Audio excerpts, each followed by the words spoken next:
This is the playbook for successful regime change, I guess we want to call it, or whatever, like trying to oust dictators. And so I follow a very simple, follow pretty strict set of rules when I did this. Ultimately, what would happen is Maduro would have either fled the country or been replaced, but really it was three individuals: Tariq al-Assami, it was Cabello, and it was Maduro back then.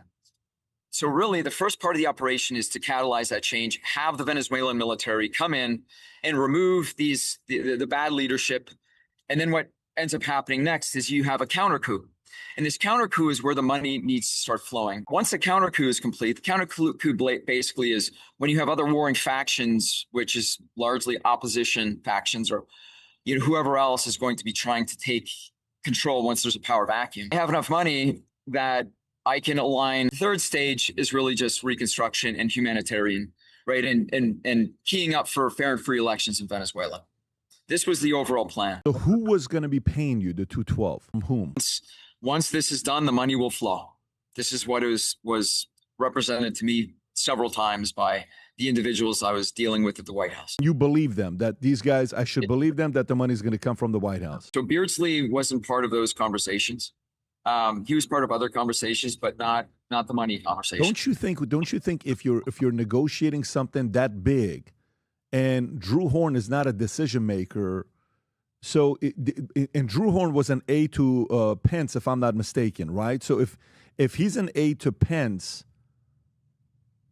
one may question why would you, just based on a meeting with an aide, automatically believe that this is a real thing?